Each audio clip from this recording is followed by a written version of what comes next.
फली फली फली, ये बुजुर्ग ठीक हो गए, देख रहे हो, इन्हें दोबारा जिंदगी मिल गई। तुम ठीक हो गए? देख रहे हो कि ठीक हूँ। तुमने इसे सही किया है ना? मैं? उसी तरह जैसे कदमीर को शिफा दी थी। खुदा शिफा देता है, मैंने तो सिर्फ दुआ की थी। जनाब मालिक, जनाब मालिक, आइए और आकर देखिए, बीमार शिफायाब हो गया। आइए और आकर देखिए।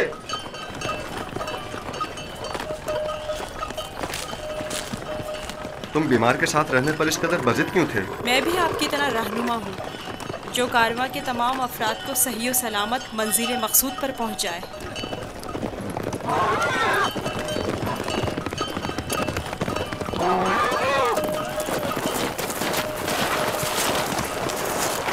क्या हुआ है? तुम ठीक हो गए? यूसुफ ने कहा तख्त से नीचे उतर आइए और पैदल चलिए, और मैंने भी वैसा ही किया। अब मैं ठीक हूँ।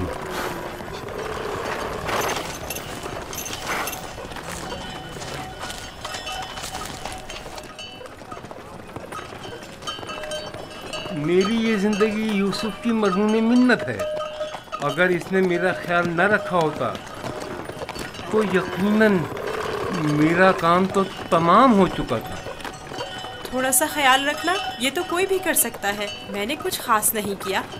ये शख्स मौत की दहलीज पर था, इसके बचने की कोई उम्मीद न थी। मुझे नहीं पता तुम्हारा खुदा कैसा खुदा है, लेकिन बस इतना जानता हूँ, बहुत कुदरतमंद है और तुम्हें भी बहुत पसंद करता है। चले रवाना हो। मैंने देखा कि तुम मेरे हक में दुआ कर रहे थे, बस उसी दुआ ने मेरी हालत बहाल कर दी। हरकत करें।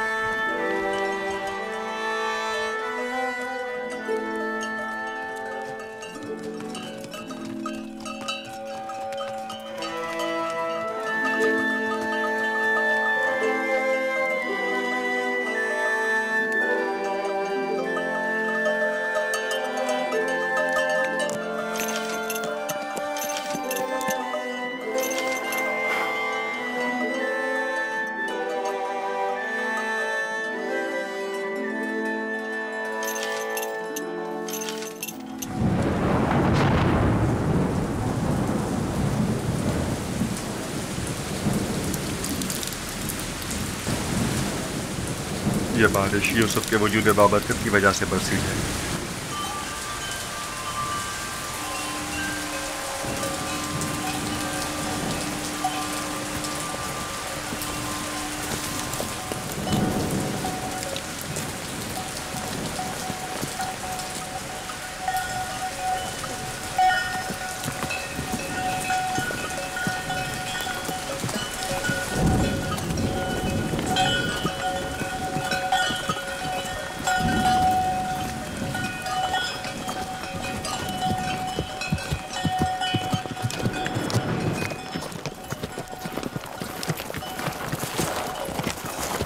वो सरजमीन मिस्र है, आधे दिन से ज्यादा का रास्ता नहीं।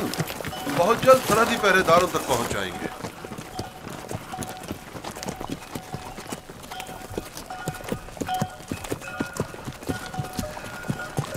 मगर मुझे यहाँ तक तो कोई पहरेदार दिखाई नहीं दिया। शाम, कनान और हिजाज और दीगर इलाकों में तवाइफुल मुल्क की राइज है, और कोई भी मुशक्कस हुदूद या सरहदें नहीं रखते हैं। लेकिन सरजमीन मिस्र एक मुतमद्दिन खिता है। यहाँ तरक्की याफ्ता जदीद नज़्म व ज़ब्त के तहत क़वानीन की पासदारी, हुकूमत की तैनात करदा सिपाह नजर आएगी। फिराना मिस्र का शुमार दुनिया के ताकतवर तरीन हाकिमों में होता है।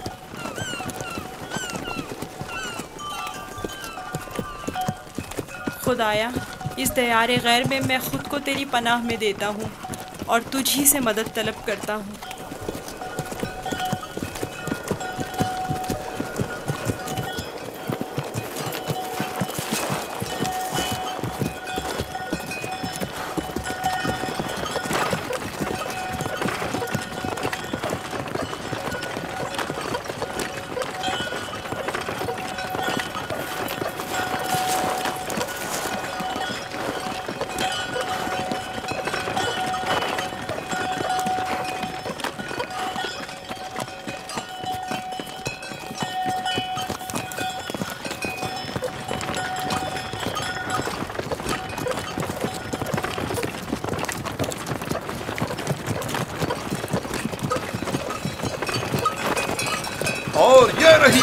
सरहद।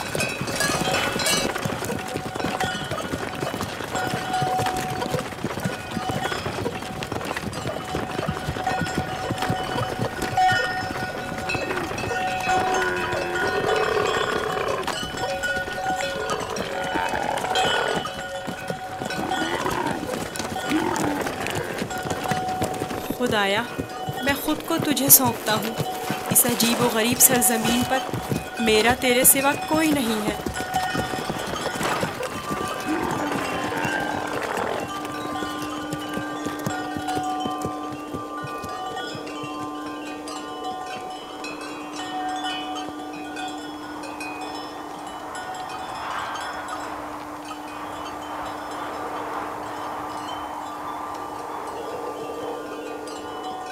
रुक जाएं! आप लोग कौन हैं और कहां से आ रहे हैं? बाबल से मालिक इब्न ज़ार हूं।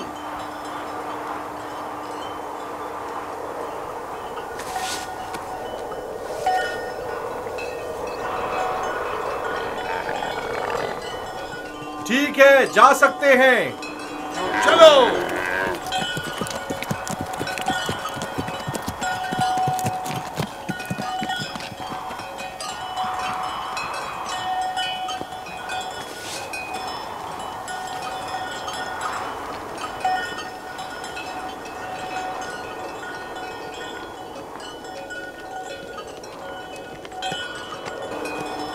क्या ये लोग आपको जानते हैं?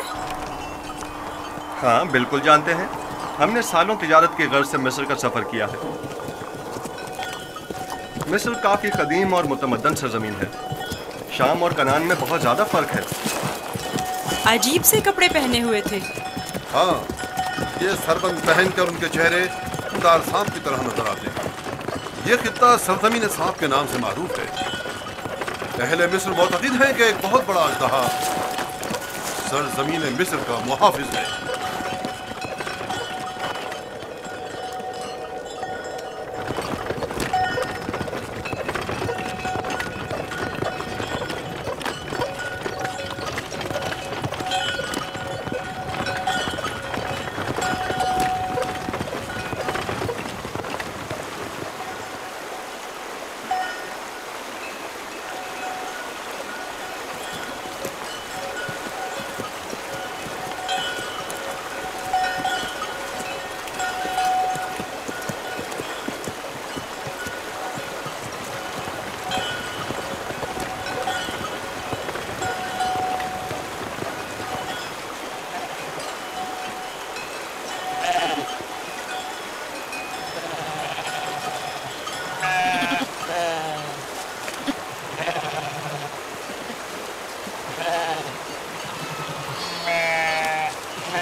हमारे पास भी भेड़ बकरियां हैं, लेकिन इतनी नहीं। ये लोग तो बहुत अमीर हैं।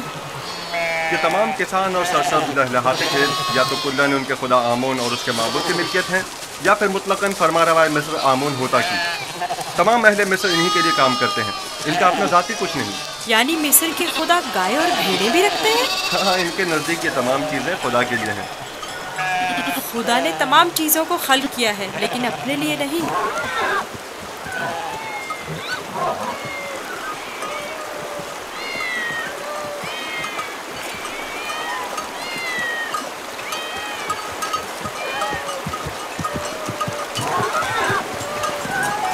ये इतनी सारी बिल्लियां यहाँ क्या कर रही हैं? इस शहर के लोगों का खुदा बिल्ली है। ये शहर का माबूद है, मरकजी शहर का माबूद। यहाँ के लोग बिल्ली को बहुत पसंद करते हैं।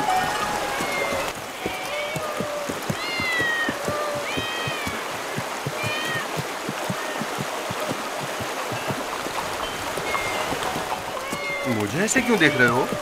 मैं तो बिल्ली परस्त नहीं हूँ।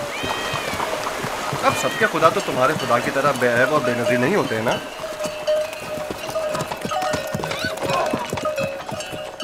जनाबे मालिक, इस शहर के लोगों का खुदा बिल्ली है जो खाना भी खाती है। ज्यादा ताज्जुब करने की जरूरत नहीं। इस सरजमीन के खुदाबंद तो मर्तबे, भेड़, बकरियां, हत्ता के जनो फर्जंद भी रखते हैं।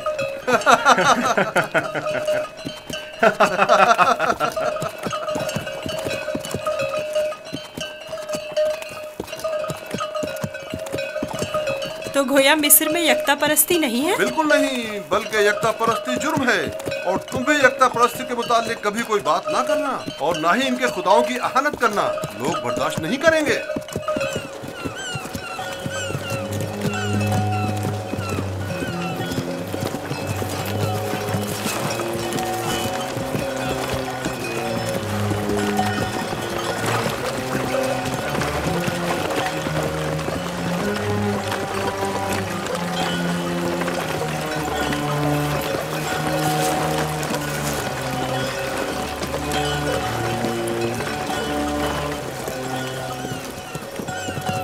कितना बड़ा दरिया है।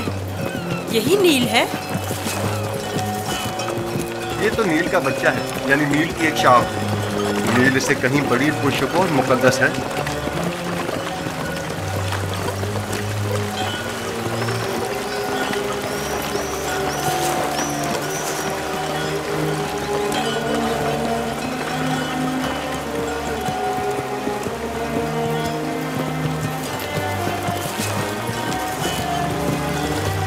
मुकद्दस क्यों है?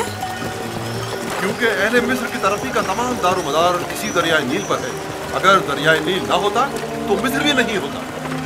नील का इब्तिदाई सिरा आज तक किसी ने नहीं देखा। कहते हैं कि सिर्फ खुदाओं की रसाई उस इब्तिदाई सिरे तक है। ये दरिया जुनूब से शुमाल की जानिब बहता है और बहराए रोम में जाकर गिरता है। हम इस वक्त शुमाल से जुनूब की तरफ कदीमी शहर तिब्स की जानिब जा रहे हैं। शहर तिब्स खुदाए आमून का शहर है।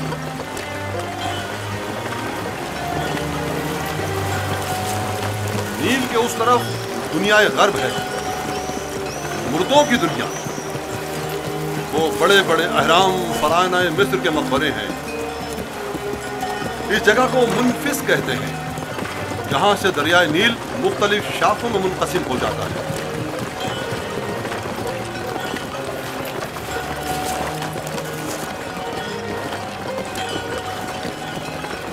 अगर यूसुफ को किसी सरवतमंद के हाथों फरोख्त किया जाए तो न सिर्फ यूसुफ को नेमत और खुदासाइश जिंदगी मिलेगी, बल्कि बेशुमार मालूमता हमारे भी हाथ आएगा। काश ऐसा मुमकिन होता कि यूसुफ को न बेचें। ना बेचें तो क्या करें?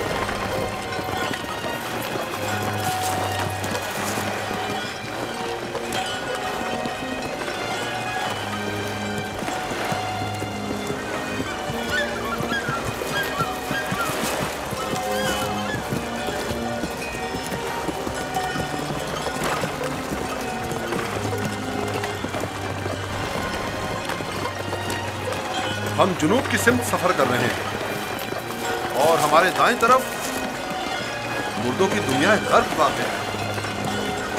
वो जहाज अजसाद के हमलो नकल के लिए मखसूस है। नील के इस तरफ जहां हम इस वक्त हैं, कदीमी शहर तिब्स वाक़ है। शहर तिब्स अहले मिस्र के खुदाओं का शहर है और फरमानवाए मिस्र आमून हौदा की हुकूमत का मरकज यही शहर है। इस शहर तिब्स को खुदाए आमून का शहर भी कहते हैं। वो देखो, दूर से ही तिब्स दिखाई दे रहा है।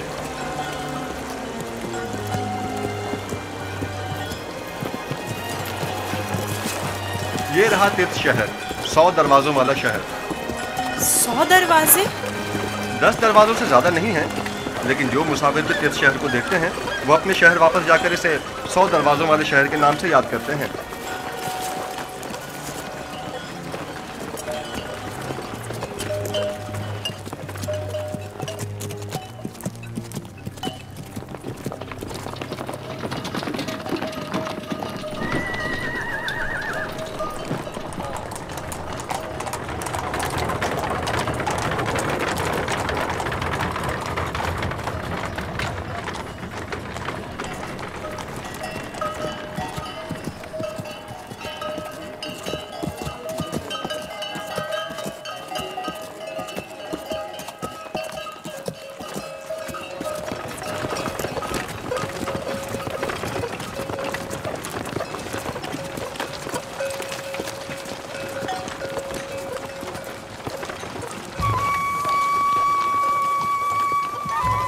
बाबल से मालिक इब्न ज़अर हूँ।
क्या हुआ? सो क्यों नहीं रहे? डर है कि भाग ना जाऊं।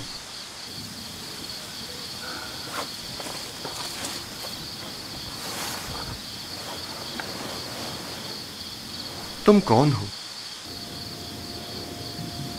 आखिर तुम क्या हो? इस सवाल का जवाब मैं पहले दे चुका हूँ। यूसुफ, तुम्हारे खुदा के मुकाबले में मेरे खुदा मजबूर और लाचार हैं। तुम मुझे अपने खुदा के बारे में कुछ बताओगे?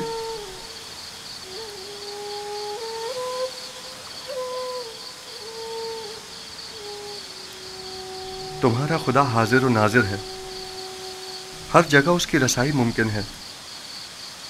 मैंने देखा है कि तुम आसानी से उसके साथ राब्ता बरकरार कर लेते हो।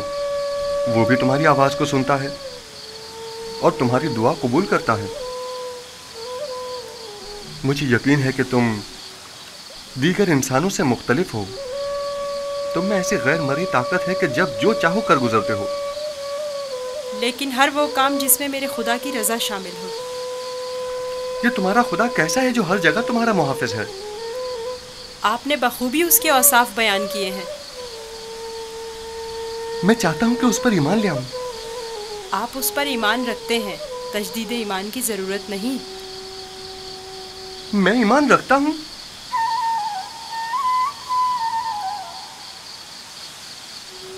आपने मेरे खुदा को हाजिर और नाजिर जाना, उसे हर काम पर कादिर समझा। वो खुदा आपके ख्याल में हर पुकार और दुआ का सुनने वाला है। आपने अपने खुदाओं को ज़ईफ़ व नातवा कहा, यही ऐन ईमान है। यानी तो क्या मैं इस वक्त तुम्हारी तरह यकता परस्त हूँ? आप तो उसी वक्त यकता परस्त हो गए जब कतमीर के हाथ को शिफा मिली। मैं आपके किए गए सवालों से ही समझ गया था। आखिर तुम कौन हो? क्यों नहीं बताते? बज़ाहिर एक गुलाम, लेकिन दरपर्दा जैसे तुम हमारे आका व मालिक हो। तुम्हें खुदा यकता का वास्ता बताओ। कसम ना दे कि मुझे बताने की इजाज़त नहीं है। सिर्फ इतना बता दूं कि ये तमाम वाक़यात खुदा के इरादे से वक़ू पज़ीर हुए हैं और वो यूसुफ को भी एक बड़े मुक़द्दस हदफ के तहत यहाँ मिस्र लाया है। कौन सा हदफ? कम से कम यही बता दो। नहीं जानता, आइंदा मालूम हो जाएगा। मैं मालिक को तुम्हें फरोख्त नहीं करने दूंगा, मैं उसे रोकूंगा। वो तमाम चीज़ों से बाखबर है। अगर वो मुझे गुलाम देखना पसंद करता है तो मैं भी राज़ी हूँ।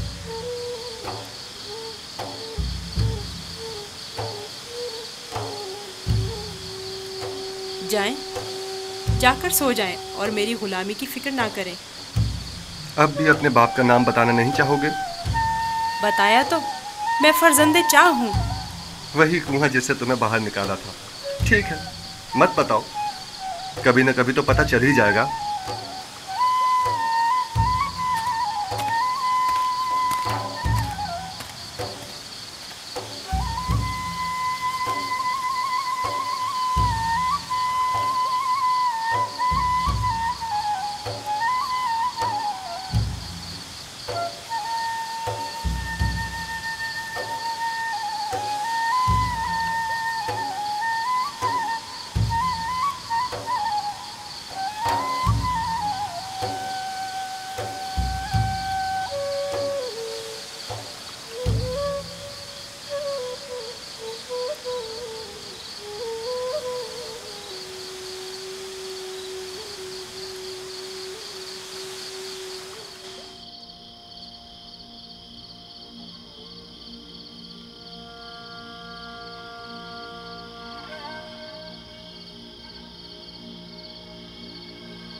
ऐ हर अता करने वाले से ज्यादा अता करने वाले,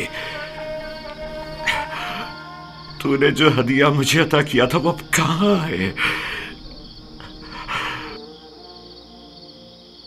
अजीम हस्तियां हदिया अता करके वापस नहीं लिया करती। तो मेरे यूसुफ को लौटा दे, मेरे यूसुफ को मुझे लौटा दे।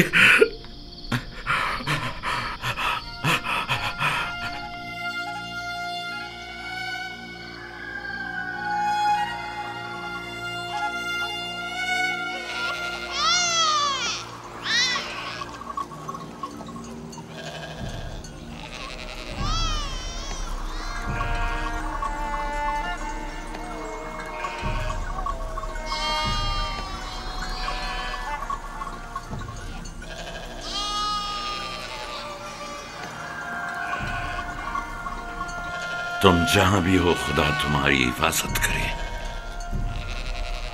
मुझे यकीन है कि तुम जिंदा हो।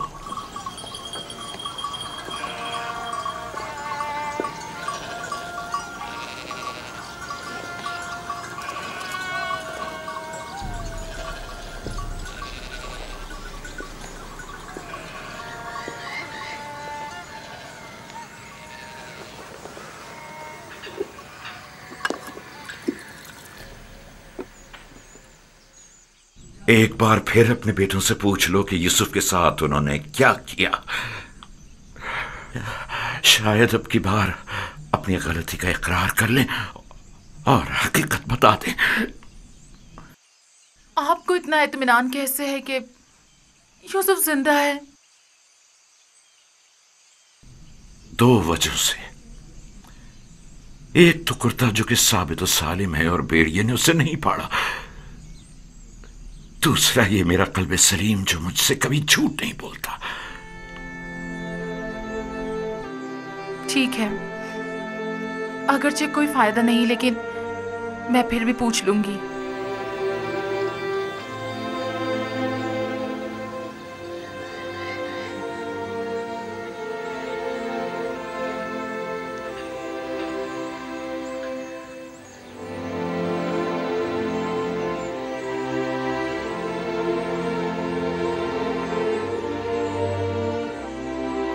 मैं चाहता हूं कि वो अपने गुनाह का इतराफ कर ले, तौबा कर ले। शायद खुदा उनके गुनाह बख्श दे। हमने अपनी आंखों से नहीं देखा, लेकिन यकीन है कि भेड़िया ने ही यूसुफ को खाया है। कितनी बार बताऊं? अगर 1000 बार भी बताओगे तब भी झूठ ही होगा। दिल तो चाहता है कि अभी तुम बच्चे होते और मैं तुम्हें ताजिया नहीं मार मार के तुम्हारी खाल उधेड़ देती। अगर भेड़िए ने यूसुफ को खाया है तो उसका कुर्ता क्यों नहीं फटा? हमें भी नहीं पता, हमारी खुद समझ में नहीं आ रहा है कि हुआ क्या है। मैं तुम पर लानत भेजती हूँ, तुम लोग झूठ बोल रहे हो। यूसुफ को किसी भेड़िए ने नहीं खाया, बल्कि उसे भेड़िया सिफतों ने मारा है। भेड़िया सिफतों ने।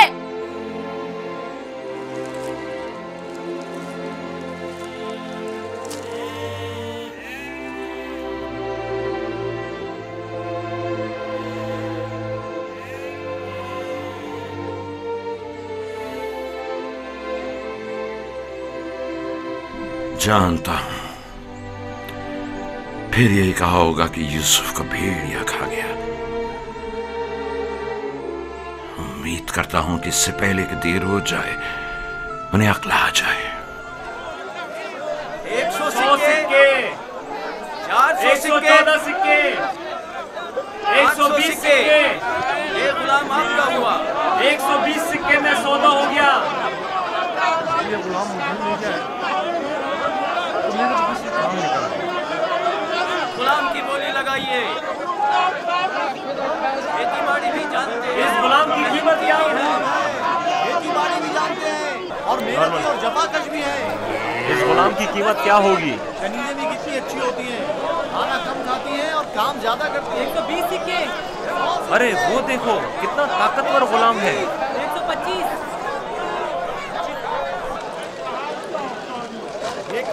अरे वो देखो कितना ताकतवर गुलाम है। वाकई लगता है ताकत में इसका जवाब नहीं है। आइए अच्छे गुलाम आसानी से गोली लगाइए। कितना लगाइए, गोली लगाइए, आगे लगाइए आप। और दिल खोलकर गोली लगाइए। बहुत ही मजबूत गुलाम है ये। आपके बहुत काम आएंगे। 600 आइए, आगे लगाइए, आइए, कीमत लगाइए। खोलकर गोली लगाइए। इतने अच्छे गुलाम फिर नहीं मिलेंगे। ये गुलाम देखिए, बच्चा है। क्या ऐसा भी कोई गुलाम हो सकता है? ये गुलाम देखिए। वो ये चाहता है देखो इसको मैं खरीद कितना खूबसूरत बच्चा है। इसकी क्या बोली लगेगी?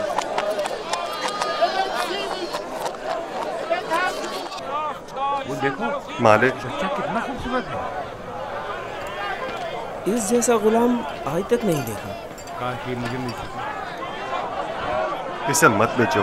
क्या खूबसूरत बच्चा है। ये कितने में बिकेगा? अरे वो देखो कितना ताकतवर गुलाम है। मैं भी उसे बेचने पर दिल से राजी नहीं हूँ। तुमने देखा नहीं वो खुद अपने बिकने पर कितना माइल है। लगाइए, लगाइए, गोली लगाइए। लगाइए, लगाइए, गोली लगाइए। इस गुलाम की कीमत क्या होगी? मैं बर्दा फरोशी तो नहीं जानता, लेकिन इतना जानता हूँ कि ये गुलाम खूबसूरत, होशियार और पढ़ा लिखा है। दीगर मजीद खूबियां भी हैं इसमें जो इसकी कीमत बढ़ाती हैं। ये गुलाम मैं इसे कम कीमत में नहीं बेचूंगा। ये माबिद के लिए बेहतरीन खिदमतगार साबित हो सकता है और मुस्तकबिल में बतौर काहिन लोगों को माबद की तरफ माइल कर सकता है। कोशिश करो इसे हम खरीद लें। 50 सिक्कों से बोली शुरू कर दूं? 50 सिक्के कबूल है।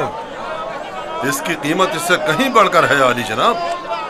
150 सिक्के। नहीं, ये तो बहुत कम है। जाएगी वो खुश हो जाएगा। इससे ज्यादा कीमत कौन लगा रहा है?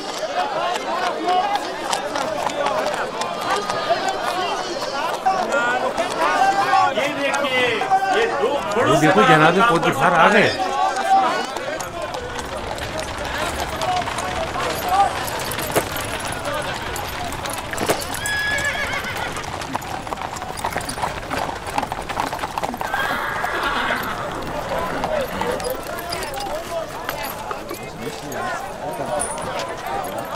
ऐसे गुलाम जो आपने कभी ख्वाबो ख्याल में भी ना सोचे होंगे।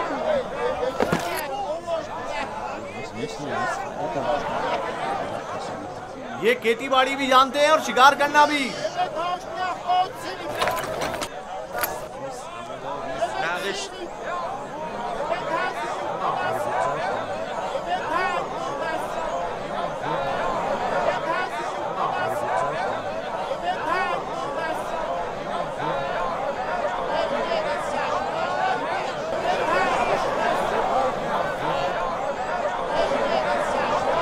क्या गुलाम इतना खूबसूरत हो सकता है? हमने ऐसा गुलाम कभी नहीं देखा। कितने में बिकेगा? मैंने इससे खूबसूरत बच्चा नहीं देखा। ये बच्चा बहुत खूबसूरत है।